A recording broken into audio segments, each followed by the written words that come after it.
Hi, Jonathan Godfrey, On-Site Wastewater Professionals, coming to you again from Indianapolis at the Wet Show.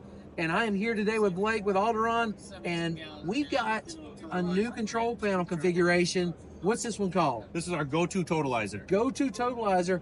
This one has some functions in it that are pretty nifty. One function or two in specific are going to help me protect my pride.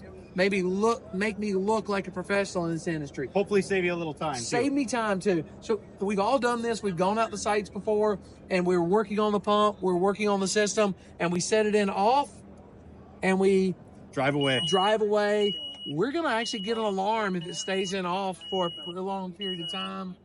We're gonna get it off so we get an alarm, so we're not embarrassed and we're not wasting our time driving back across town. The other thing I noticed, like if I accidentally leave it in hand, you get to see your amp drop. I get to see my amp draw, which is fantastic to be on top of the system. Correct. Before I have a problem I'm anticipating it. But if I drive away or I start doing my work and forget I've left it in hand, after 20 minutes, 30 minutes, I'm gonna get you're gonna get an alarm, excessive runtime alarm. Excessive runtime alarm. Very good. All right, very good. So we've got the amp draw feature, fantastic. Now we've all got folks on our staff that we would love to have trained so they were skilled professionals and could just tear one of these apart. But wouldn't it be nice if this control panel would help me troubleshoot and diagnose what was going on? Definitely, yeah. So our normal 3-float system, I would have an off float, an on float, and an alarm float. Right. But if I lose my off float, for instance, it was supposed to come on, but it didn't. Right. And we went straight into our start float. Pump is running.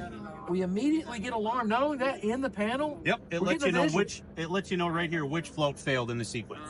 So quickly can understand which float wasn't there, which one's not working, focus our attention on that.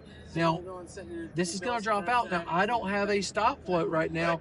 Normally, I've just burned a pump up. I don't care what model pump it is, how good it is. If it stays on long enough, it's burned up. When this float drops, after 5 seconds, it'll turn off. The pump will turn off. Smart enough, gives me a little off delay, protects my pump, protects me as a professional. It is going to stay an alarm so you know something went wrong, and that's got to be manually reset, but it's still going to let you know which float failed in that sequence. Fantastic. So a lot of tools to help us as an industry be professionals. Right.